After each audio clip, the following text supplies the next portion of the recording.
الحمد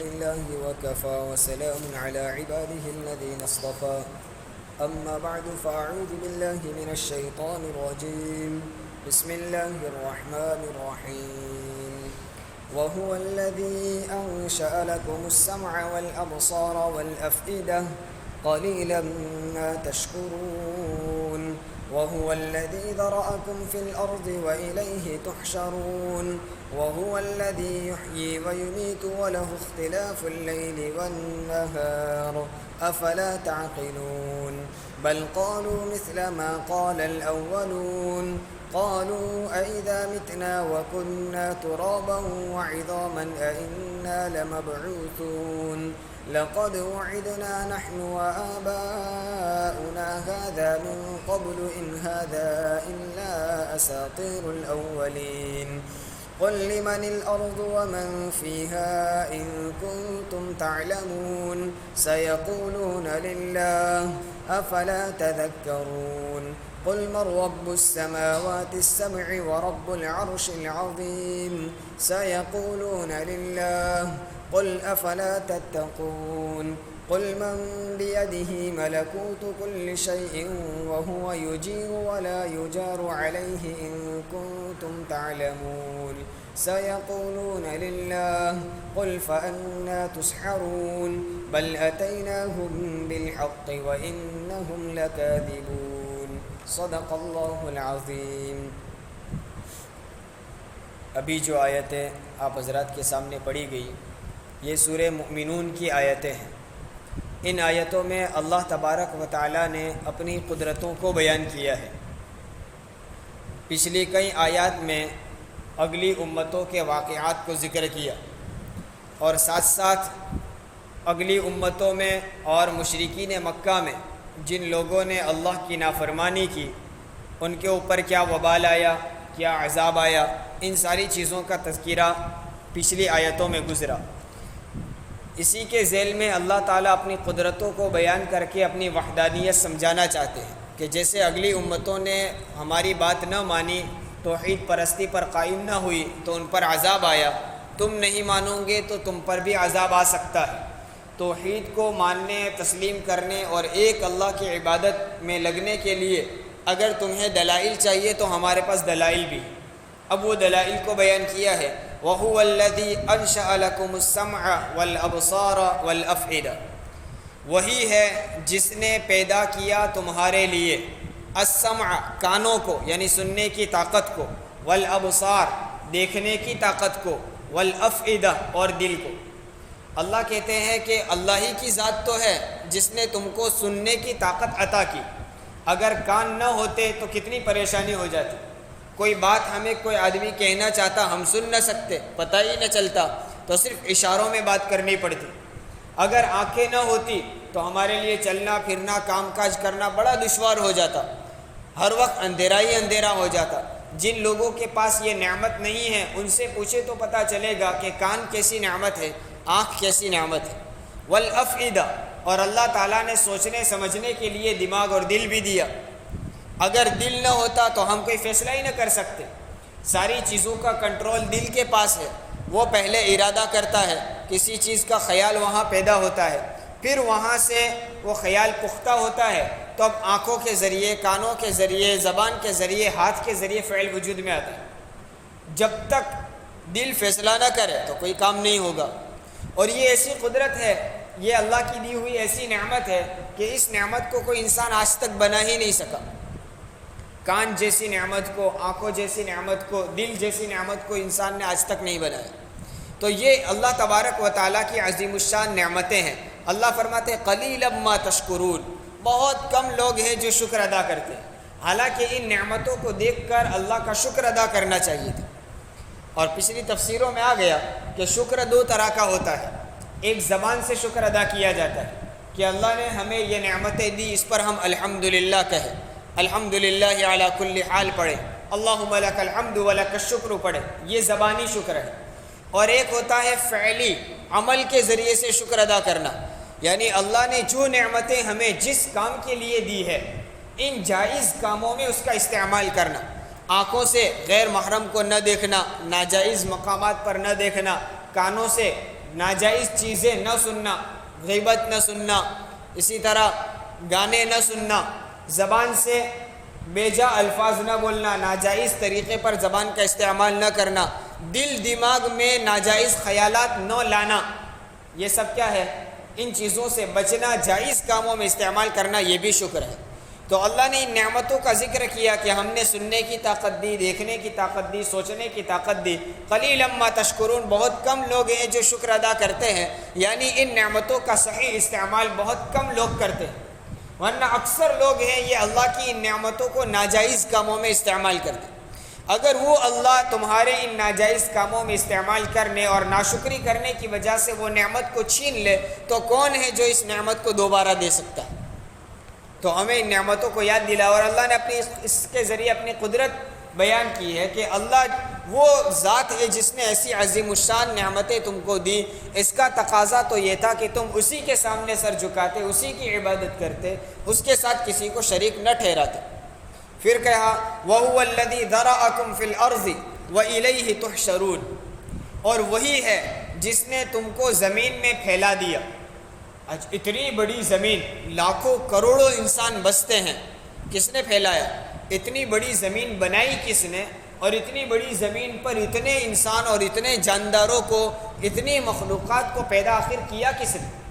ہمیں تو ایک چھوٹی سی چیز بنانی ہو تو اس کے پیچھے ہماری محنت لگتی ہے، جان بھی لگانی پڑتی ہے، مال بھی لگانا پڑتا ہے، وقت بھی لگانا پڑتا ہے، تب جا کر ایک چھوٹی سی چیز وجود میں آتی ہے۔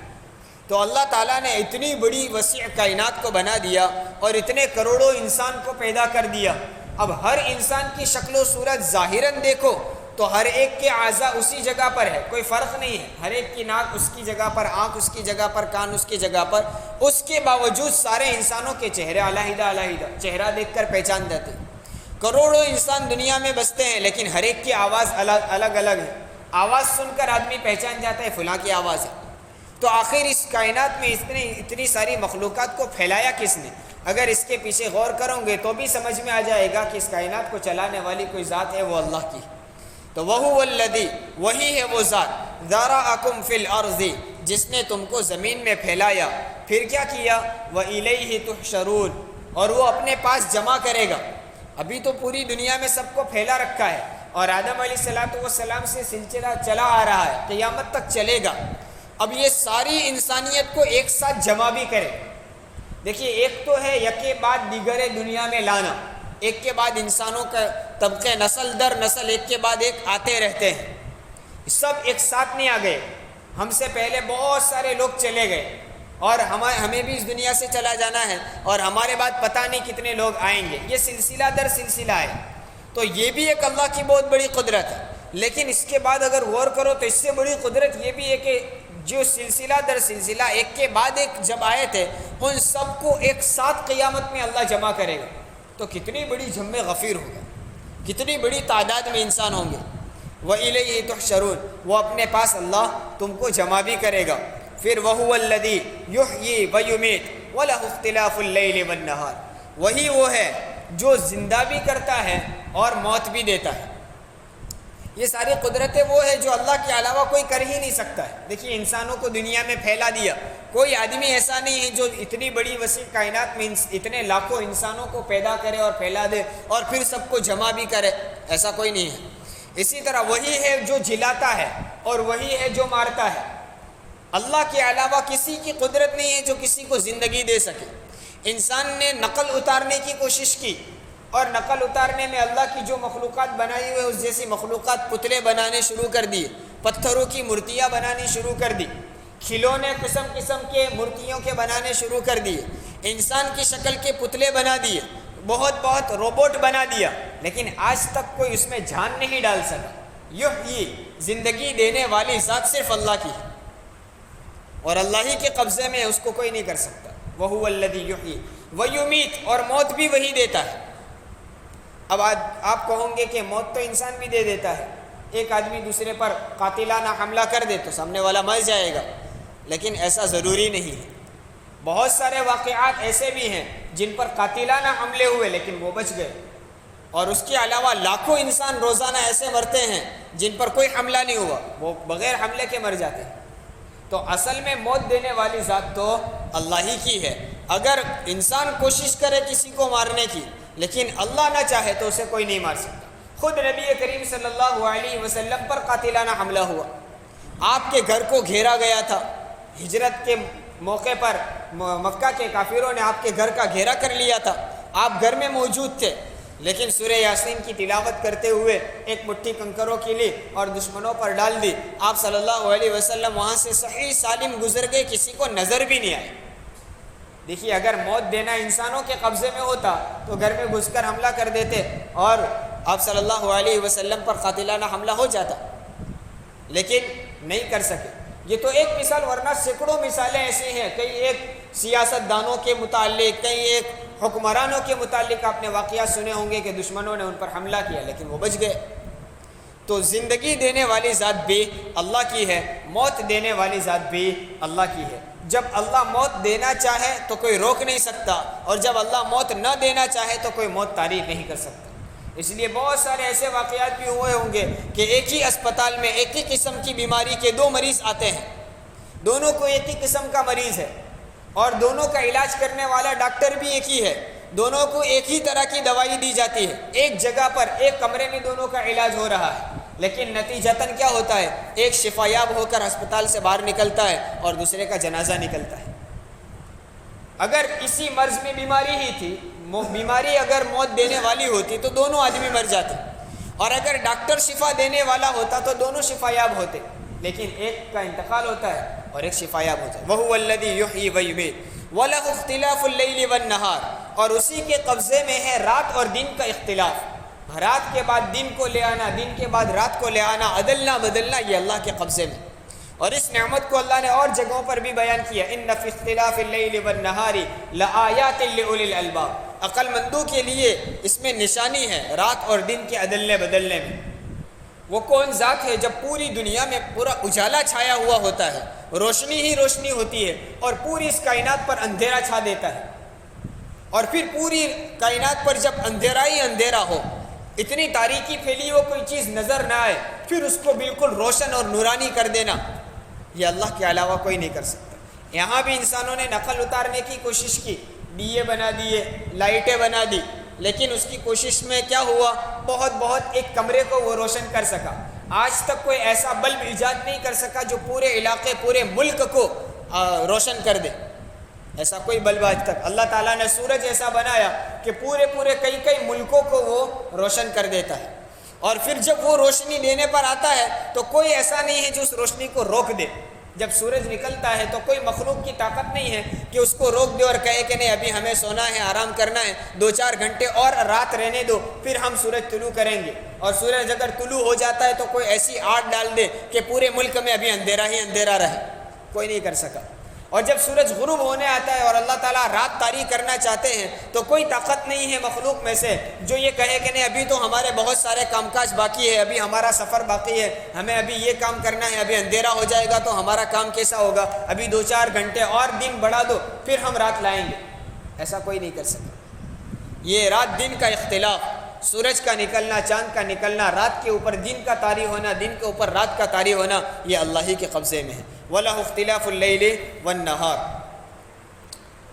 أَفَلَا تَعْقِلُونَ، اللہ تعالیٰ فرماتے ہیں کہ یہ ساری قدرتیں ہم نے بیان کی، کان دیے، آنکھیں دی، دل دماغ دیا، اور اسی طرح ہم نے تم کو زمین میں پھیلایا، زمین کو ہمارے قبضے میں لے لیا، ساری انسانوں کو ہم نے دنیا میں پھیلایا، پھر ہم اس کو جمع بھی کریں گے، دنیا میں ہم زندگی بھی دیتے ہیں، موت بھی طاری ہوتی ہے، رات دن بھی بدلتے ہیں۔ یہ ساری چیزوں کو دیکھ کر آپ کو سمجھ میں آ گیا ہوگا کہ اس کے پیچھے کوئی ذات کار فرما ہے۔ افلا تعقلون، کیا اس کے بعد بھی تم سمجھتے نہیں ہو؟ اتنی واضح نشانیوں کو دیکھنے کے بعد بھی سمجھ میں نہیں آتا کہ کوئی ذات ہے جو اس کائنات کو چلا رہی ہو۔ ہمیں ایک چھوٹا سا اپنا گھر چلانا ہو تو اس کے لیے نظام کرنا پڑتا ہے، 4-5 آدمی کے اوپر مشتمل ایک فیملی ہو تو اس میں گھر کے ذمہ دار کو تدبیریں کرنی پڑتی ہے، گھر کا نظام چلانے کے لیے محنت کوشش کرنی پڑتی ہے، کمانا پڑتا ہے، ساری چیزیں کرنی پڑتی ہے۔ تو اتنی بڑی کائنات کیا از خود چل رہی ہوگی؟ افلا تعقلون، کیا پھر بھی تم کو سمجھ میں، عقل میں نہیں آتا ہے؟ آگے اور کہا بل قالوا مثل ما قال الاولون، بس ان مشرکین کا حال تو یہی ہے کہ انہوں نے ایسی ہی بات کہی جو ان سے اگلے لوگ کہہ چکے۔ ان سے پہلے والے جو بہانے بناتے تھے، قدرت کی ساری نشانیوں کو دیکھنے کے بعد سمجھ میں آ رہا تھا کہ ایک اللہ ہی چلا رہا ہے، اس کے باوجود جو باتیں وہ کہتے تھے، مکہ والوں نے، مشرکین نے بھی یہی باتیں کہی۔ کون سی بات کہی؟ قالوا، کہنے لگے، اذا متنا وکنا ترابا وعظاما ائنا لمبعوثون، کہ کیا جب ہم مر جائیں گے اور ہم مٹی ہو جائیں گے، ہماری ہڈیاں صرف رہ جائے گی، اس کے بعد بھی ہم دوبارہ اٹھائے جائیں گے؟ وہی باتیں جو اگلی امتیں کہہ رہی تھی، یہی باتیں یہ لوگ بھی کہنے لگے۔ حالانکہ پیچھے بھی آیا کہ اگر تھوڑا سا غور کرے تو آدمی کو سمجھ میں آ جاتا ہے کہ جو ذات پہلی مرتبہ پیدا کر سکتا ہے، جب ہمارا وجود ہی نہیں تھا اور ہم کو اللہ نے پیدا کیا، تو ایک مرتبہ پیدا کر کے دوبارہ اس کو بنانا، یہ تو انسانی عقل میں بھی کوئی مشکل نہیں۔ اللہ کے لیے تو پہلی مرتبہ بھی بنانا کوئی مشکل نہیں ہے، لیکن آدمی اپنی عقل سے سوچے کہ کسی چیز کو پہلی مرتبہ بنانا ہو، ایک دشوار عمل ہوتا ہے۔ بنی بنائی چیز کو صحیح کرنا یہ اتنا دشوار نہیں ہے۔ آج اگر ہم یہ چھوٹے موٹے گیریج میں جا کر کہیں کہ بھئی ہمیں بائک کی ضرورت ہے، ہمارے لیے جلدی سے گاڑی بنا دو، ایک نئی گاڑی کی ضرورت ہے، تو وہ کیا کہے گا؟ یہ ہمارا کام نہیں، ہم کو نہیں آتا، بنا ہی نہیں سکتے ہم، تم اسپیئر پارٹ لا کر دو تو بھی ہم نہیں بنا سکتے، بھئی یہ تو کمپنی بناتی ہے۔ ہاں، اگر اسی کے پاس ہم ایک گاڑی لے کر جائیں کہ بھئی اس میں تھوڑی خرابی ہو گئی، انجن خراب ہو گیا، اس کو صحیح کر دو، تو فوراً کر دے۔ اس کے لیے کیا ہے؟ نئی چیز بنانا مشکل ہے، لیکن بنی بنائی چیز کو ریپیئر کرنا بہت آسان ہے۔ تو جو چیز پہلی مرتبہ بنائی جائے وہ تھوڑی دشوار ہوتی ہے، اس کے مقابلے میں دوبارہ اس کو تعمیر کرنا، اس کو بنانا اتنا مشکل نہیں ہے۔ جس اللہ نے ہمیں پہلی مرتبہ پیدا کیا، اس اللہ کے لیے دوبارہ پیدا کرنا کیا مشکل ہے؟ لیکن وہ باتیں عقل میں نہیں آتی تھی۔ بس وہی ایک ہمیشہ کی بات ہے کہ ہم مر جائیں گے، مٹی ہو جائیں گے، ہمارا وجود ختم ہو جائے گا، تو پھر سے کیسے پیدا ہوں گے؟ اب سائنس کے زمانے میں تو اس کا سمجھنا اتنا مشکل بھی نہیں ہے۔ قرآن نے تو 1400 سال پہلے کہہ دیا کہ تمہاری انگلیوں کے اوپر جو نشان بنے ہوئے ہیں، فنگر پرنٹ بنے ہوئے ہیں، وہ بھی اللہ تعالیٰ دوبارہ پیدا کر سکتا ہے۔ اور آج کے زمانے میں تو ہر ایک تسلیم کرتا ہے، اگر چمڑی اکھاڑ لی جائے، دوبارہ چمڑی اس پر لگتی ہے تو وہی فنگر پرنٹ واپس آتا ہے۔ اسی لیے تو سرکاری عدالتوں میں پرنٹ لیا جاتا ہے کہ بھی پتہ چلے کوئی آدمی بدلا تو نہیں ہے، اور اتنے کروڑوں انسان میں ہر ایک کا فنگر پرنٹ علیحدہ علیحدہ، ایک مرتبہ ختم ہو جائے تو دوبارہ وہی فنگر پرنٹ آ جاتا ہے۔ تو جب وہ باریک پرنٹ اللہ تعالیٰ پیدا کر سکتا ہے ایک مرتبہ ختم ہو جانے کے بعد بھی، تو انسان ختم ہو جائے تو دوبارہ پیدا کرنا کیا مشکل ہے؟ جب اتنی باریک چیز انسان ہی کا تو جز ہے، اس کو پیدا کرتا ہے، تو اللہ ہی ہے جو انسان کو دوبارہ پیدا کرے گا۔ تو مشرکین مکہ کا یہی اعتراض تھا، اور کہنے لگے لقد وعدنا نحن وآباؤنا هذا من قبل ان هذا الا اساطیر الاولین، کہتے یہی ہم سے وعدہ کیا گیا اور ہم سے پہلے ہمارے آبا و اجداد سے بھی یہی وعدہ کیا گیا تھا۔ کیا وعدہ؟ کہ تم مر جاؤ گے، دوبارہ زندہ کیے جاؤ گے، تمہارے اعمال کے بدلے ملیں گے، کہ ہم سے اگلے لوگوں سے بھی یہ کہا جاتا تھا ان هذا الا اساطیر الاولین، لیکن یہ تو صرف اگلے لوگوں کی کہانیاں ہیں، یہ تو من گھڑت باتیں ہیں۔ مکہ والے یہ کہتے ہیں یہ تو برسوں برس سے لوگ کہتے آ رہے ہیں کہ تم مرو گے اور پھر پیدا کیے جاؤ گے، یہ سب اگلے لوگوں کی بنائی ہوئی گھڑی ہوئی کہانیاں ہیں، حقیقت سے اس کا کوئی تعلق نہیں۔ بس یہ کہہ کر انہوں نے آپ صلی اللہ علیہ وسلم کی بات کا بھی انکار کر دیا۔ تو اللہ تعالیٰ فرماتے ہیں کہ جو لوگ میری ان قدرتوں کو دیکھنے کے بعد بھی انکار کرتے ہیں اور ان کو سمجھ میں نہیں آتا کہ ہم مرنے کے بعد دوبارہ پیدا کیسے ہوں گے وغیرہ وغیرہ، تو اب تم ان سے سوال کرو۔ یہ سوال سکھلایا ہے، یہی سوال ہم آج کے مشرکین سے، کفار سے کریں گے تو بھی ان کا وہی جواب ہوگا جو 1400 سال پہلے کفار کا تھا، اور اس جواب کے تحت ان کو ماننا پڑے گا کہ کائنات کی چلانے والی ذات صرف ایک ہی ہے۔ سوال کیا سکھایا ہے؟ قل، آپ کیجئے، کہیے، سوال پوچھئے، لمن الارض ومن فیہا ان کنتم تعلمون، اگر تم جانتے ہو، تمہارے پاس اگر علم ہے تو بتاؤ کہ اس زمین کے اوپر کس کی قدرت، کس کا تصرف چلتا ہے۔ لمن الارض، کس کا اختیار ہے زمین کے لیے، ومن فیہا، اور زمین میں جتنی مخلوق ہے اس پر کس کا اختیار ہے، قبضہ کس کا ہے، قبضہ ملکیت کس کی ہے، ملکیت کا مطلب کس کی کا اختیار چلتا ہے۔ یہ پوری زمین بنائی ہے تو اس زمین پر کس کا اختیار پورا چلتا ہے۔ اس زمین کے اندر اللہ نے پانی کو بھی جمع کر دیا، اس زمین سے گلے نکلتے ہیں، پودے نکلتے ہیں، پھل پھول پیدا ہوتے ہیں، اس زمین میں اللہ نے سمندروں کو بنا دیا، زمین کی پانی کو وہ اپنے اندر لے لیتا ہے تو زمین پر بسنے والے انسان چین سے جی سکتے ہیں۔ اگر وہ پانی لینا بند کر دے تو انسان دشواری میں پڑ جائے۔ اسی زمین پر سمندر قائم ہے، وہ اپنی حدوں پر رکا ہوا ہے، اگر وہ بہہ جائے تو پورا شہر اور پورا علاقہ، پوری دنیا سیلاب کا شکار ہو سکتی ہے۔ تو اس زمین پر سارا کنٹرول کس کا چل رہا ہے؟ پھر اس زمین میں جتنی مخلوق ہے اس مخلوق پر کس کا کنٹرول چل رہا ہے؟ اگر آدمی کا خود کا کنٹرول خود پر چلتا ہوتا تو کوئی آدمی آج تک مرتا نہیں، کہ موت کس کو پسند ہوگی؟ کون مرنا چاہے گا؟ لیکن خود کے اوپر بھی خود کا تصرف نہیں چلتا۔ کیا تمہاری مورتیاں، تمہارے بت یہ کر سکتے ہیں؟ زمین سے غلہ پیدا کر دے، زمین سے خوراک پیدا کر دے، زمین پر چلنے والے جانوروں کے کھانے کا نظام کر دے، انسانوں کے رزق کا انتظام کر دے۔ جو جانور صبح بھوکے اٹھتے ہیں، شام پیٹ بھر کر سوتے ہیں، ان کو کون کھلاتا ہے، کون پلاتا ہے؟ یہ سارا زمین کا تصرف کون کر رہا ہے؟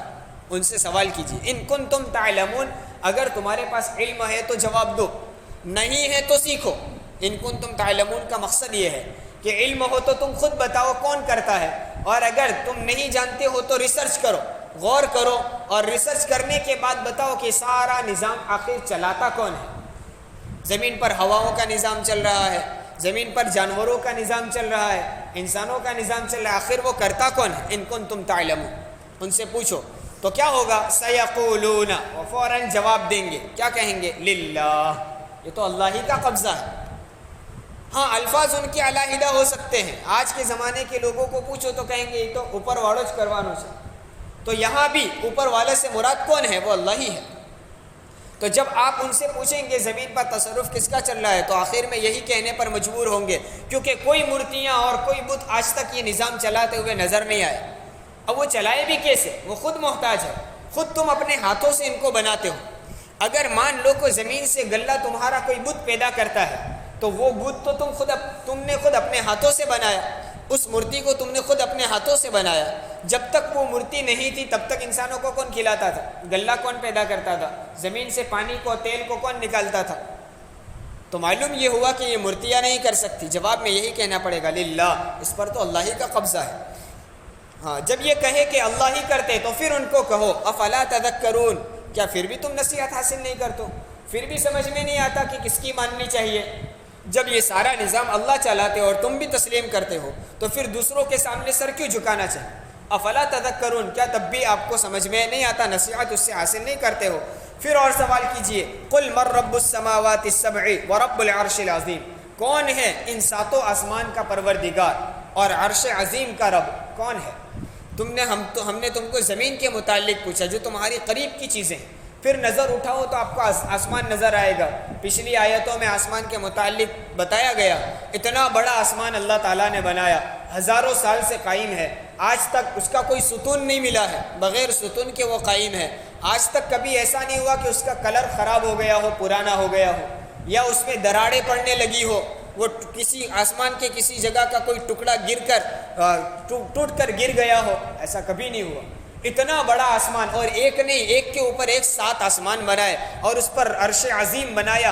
آخر وہ بنانے والا کون ہے؟ اس پر تصرف کس کا چل رہا ہے؟ اسی آسمان میں بادل بھی چل رہے ہیں، سورج بھی نکل رہا ہے، چاند بھی نکل رہا ہے، ستارے بھی موجود ہے، وہاں سے بارش بھی برستی ہے۔ وہ سارا نظام کون چلاتا ہے؟ ایسا کیوں نہیں ہوتا کہ چاند اور سورج آپس میں کبھی ٹکرائے؟ کیوں نہیں؟ ایسا کیوں نہیں ہوتا کہ بادل چل رہے ہیں اور آسمان میں بادل اگر چاند سے ٹکرا جائے تو چاند ٹکڑے ٹکڑے ہو جائے یا بادل ٹکڑے ٹکڑے ہو جائے؟ لیکن سب چل رہا ہے نظام، اور اپنے وقت پر برابر چل رہا ہے، کبھی تاخیر نہیں ہوتی، کبھی دیر نہیں ہوتی، کبھی جلدی نہیں ہوتا۔ ایسا نہیں ہوا کہ آج صبح 1-1.5 گھنٹہ پہلے جلدی صبح ہو گئی، یا کسی رات ہوتے 1.5 گھنٹہ لیٹ ہو گیا ہو۔ برابر ایک منٹ پر بلکہ سیکنڈوں پر نظام چل رہا ہے۔ اسی نظام سے تو ہم نے نمازوں کے اوقات نکالے، اتنے بج کر اتنے منٹ پر فجر کا وقت شروع ہوتا ہے، اتنے بج کر اتنے منٹ پر افطار اور مغرب کا وقت شروع ہوتا ہے۔ یہ کیس کیوں ہوگا؟ جب ہر تاریخ کا سورج غروب ہونے والا اور نکلنے کا وقت 1 منٹ متعین ہو، تبھی تو ہمیں پتہ چلے گا کہ آج کے غروب کا وقت اتنا ہے اور آئندہ کل اتنا۔ 1 منٹ کا نظام متعین ہے، تو آخر اس کے پیچھے کون نظام چلا رہا ہے؟ یہ کس کی قدرت چل رہی ہے؟ سیقولون للہ، تو وہ کہیں گے وہ تو اللہ ہی کرتا ہے۔ بارش کے متعلق آج کے حنوط سے بھی پوچھو کہ بارش کی ضرورت پڑے تو کون دے گا؟ وہی کہیں گے اوپر والا دے سکتا ہے، یہ تو کوئی نہیں کر سکتا۔ تو جب اوپر والا دیتا ہے تو اوپر والے کی عبادت کیوں نہیں کی جاتی؟ جب وہی دینے والا، وہی نظام چلانے والا ہے تو اس کو چھوڑ کر دوسرے کے سامنے سر ٹیکنا، یہ تو اس کی گستاخی ہے، اس کو ناراض کرنا ہے۔ ایک باپ اپنے بیٹے کو اپنے پاس اپنے گود میں لے کر بیٹھا ہوا ہو اور باپ خود کہتا ہو کہ بیٹا تجھے کچھ بھی ضرورت ہو مجھے کہنا، آپ کو کوئی چیز خریدنی ہے مجھے کہنا میں دلا دوں گا، اسکول سے کوئی چیز منگوائی ہے مجھے کہہ دینا میں لا دوں گا۔ بیٹا سب سن رہا ہے، لیکن تھوڑی دیر میں وہاں راستے سے کوئی آدمی گزرا، یہ بیٹا اپنے باپ کی گود چھوڑ کر اٹھا اور بھاگتے ہوئے اس آدمی کے پاس گیا اور اس نے کہا کہ آج اسکول میں ہمارے سر نے ایک بک منگوائی ہے، مجھے 10 روپے دے دو، بک خریدنی ہے۔ تو باپ ناراض ہوگا یا راضی ہوگا کہ میرا بیٹا ہے، میں اس کا باپ یہاں موجود ہوں اور میں خود کہہ بھی رہا ہوں تجھے کوئی چیز ضرورت ہو مجھے کہو، ایک 10 روپے کی ضرورت کیا 1000 روپے کی ضرورت ہوتی میں پوری کر دیتا، میرے ہوتے ہوئے کسی اجنبی اور اس آدمی سے مانگنے کی کیا ضرورت؟ کیا تم بھکاری ہو، تم محتاج ہو، ہم تم کو دیتے نہیں ہیں؟ باپ کئی باتیں سنائے گا۔ جب ایک باپ یہ گوارا نہیں کرتا کہ میری اولاد کسی دوسرے کے سامنے ہاتھ پھیلائے تو وہ کائنات کا چلانے والا رب کیسے برداشت کرے گا کہ میرے ہوتے ہوئے اور میرے حکم دیتے ہوئے کہ مجھ سے مانگو میں عطا کروں گا، اس کے باوجود مجھے چھوڑ کر ان کمزور اور لاچار مورتیوں کے سامنے ہاتھ پھیلایا جائے؟ کیسے برداشت کرے گا؟ یہ توحید سمجھائی ہے۔ سیقولون للہ، وہ خود کہیں گے کہ یہ تو اللہ ہی کرتا ہے۔ قل افلا تتقون، تو پھر تم ان کو کہو کہ کیا تمہیں ڈر نہیں لگتا؟ تمہیں ڈر نہیں لگتا کہ ان اللہ کو چھوڑ کر تم خود مانتے ہو کہ ایک نظام اللہ چلا رہا ہے، اس کو چھوڑ کر دوسرے کے سامنے سر جھکاتے ہو تو ڈر نہیں لگتا وہ اللہ ناراض ہو جائے گا؟ جیسا ابھی میں نے مثال دی، جیسے باپ ناراض ہوتا ہے تو اللہ ناراض ہو جائے گا اور اللہ عذاب دے دے گا، تمہیں ہلاک کر دے گا، ڈر نہیں لگتا ہے؟ افلا تتقون قل من بیدہ ملکوت کل شیء وہو یجیر ولا یجار علیہ ان کنتم تعلمون۔ پھر کہا ایک اور سوال کرو، کیا پوچھو گے کہ کس کے قبضے میں یہ ساری چیزوں کی حکومت؟ پہلے تو 2 چیزیں الگ بیان کی، زمین کے متعلق پوچھو، آسمان کے متعلق اور رب عرش عظیم کے متعلق پوچھو، پھر کہو کہ ہر چیز کا نظام، ہر چیز کا قبضہ کس کے قبضے میں ہے، کس کے ہاتھ میں ہے؟ کون یہ سارا نظام، دنیا کا پورا نظام چل رہا ہے وہ کون چلاتا ہے؟ وَهُوَ يُجِيرُ، وہی ہے جو اپنی پناہ میں لیتا ہے۔ یعنی اگر بندہ کسی مصیبت میں پریشانی میں آ جائے تو اس پریشانی سے بچا کر اپنی حفاظت اور اپنی امان میں وہ اللہ ہی لیتا ہے۔ اور وَلَا يُجَارُ عَلَيْهِ، اور اس کی ذات ایسی ہے کہ اس کے مقابل میں کوئی پناہ نہیں دے سکتا۔ اللہ اگر کسی کے اوپر عذاب ڈھانا چاہے تو کوئی طاقت نہیں ہے جو اپنی حفاظت اور امن میں لے لے اور اللہ کے عذاب سے بچا دے۔ جب وہ اللہ خود بچانے والا ہے اور وہ مصیبت دینا چاہے تو کوئی بچا نہیں سکتا۔ ایک زلزلہ، چند منٹ کا زلزلہ دے دے تو پوری بستی کی بستیوں اور علاقوں اور بلڈنگوں کو ختم کر دے، اس عذاب سے کوئی بچا نہیں سکتا۔ وہ زمین اس کے قبضے میں ہے، وہ حرکت دے دے تو پورا علاقہ ختم ہو جائے، تو وہی پناہ دیتا ہے۔ تو اب تم اگر مصیبت میں آؤ گے تو پناہ کہاں ملے گی؟ اللہ ہی کے پاس ملے گی، تو پھر اسی سے مانگو، اسی سے پناہ طلب کرو۔ مورتیوں کے سامنے، بتوں کے سامنے، ولیوں کے سامنے، قبروں کے سامنے مانگنے سے کیا ملے گا؟ قل من بیدہ ملکوت کل شیء وہو یجیر، وہی پناہ دیتا ہے، ولا یجار علیہ، اور اس کے مقابل میں کوئی پناہ نہیں دیتا۔ ان کنتم تعلمون، اگر تم جانتے ہو تو، تمہارے پاس علم ہو تو یہ سمجھ میں آئے گا۔ سیقولون للہ، تو اس کا جواب بھی کہیں گے ہاں یہ تو اللہ ہی کرتا ہے، پناہ دو تو اللہ دیتا ہے۔ جب بارش کا سیلاب آ جائے اور پورا علاقہ ڈوب جائے تو اس وقت تو اللہ ہی بچاتا ہے۔ جب زلزلہ آ جائے تو اس سے تو اللہ ہی بچا سکتا ہے، یہ تو ہر آدمی کہے گا۔ تو جب تم خود مانتے ہو کہ پناہ دینے والے اور مصیبت سے بچانے والی ذات اللہ کی ہے تو قل فأنا تسحرون، پھر کس طرف تم پر، کہاں سے تم پر جادو چلا رہا ہے؟ تم پر یہ کون سا جادو ہو گیا ہے کہ تم خود، جادو میں کیا ہوتا ہے؟ جو چیز نہیں ہوتی ہے اس کو ہوتا ہوا بتلاتے ہیں، باطل کو حق بتلاتے ہیں، آنکھوں کی اس طرح چوری کرتے ہیں، نگاہوں کو ایسا چکا چوند کر دیتے کہ جو چیز نہیں ہوتی وہ بھی دکھائی دیتی ہے۔ تو تم کو خود، تم مانتے ہو کہ یہ سارا نظام اللہ ہی چلاتا ہے، مورتیوں سے نہیں ہوتا، یہ مانتے تو ہو، لیکن پھر بھی تم کو دکھائی دیتا ہے کہ ہاں اس مورتی نے ہم کو ایسا کر دیا اور فلانی ماتا نے ہماری یہ مراد پوری کر دی۔ یہ تم پر گویا جادو ہو رہا ہے، شیطانوں نے تمہارے دلوں پر جادو کر لیا ہے، تم مانتے ہو پھر بھی یہ جادو تم پر کہاں سے چلا آ رہا ہے؟ بل اتیناہم بالحق، اللہ کہتے ہیں یہ سب کچھ نہیں ہے حقیقت، بلکہ حقیقت یہ ہے کہ ان کے پاس حق بات آ چکی ہے۔ وَإِنَّهُمْ لَكَاذِبُونَ، یقیناً وہ لوگ جھٹلاتے ہیں۔ حق بات آ گئی، سارے دلائل سے واضح ہو گیا، عبادت کس کی کرنی چاہیے سب سمجھ میں آ گیا، لیکن بس ماننا نہیں ہے، وہ جھٹلا دیتے ہیں۔ یہ توحید کے دلائل یہاں بیان کیے ہیں، آگے بھی اور آیتوں میں توحید کو سمجھایا ہے، اور توحید نہ ماننے والے، شرک و کفر کرنے والوں پر قیامت میں آخرت کا عذاب ہوگا، اس کے متعلق آگے چند آیتیں بیان کی ہیں، وہ انشاءاللہ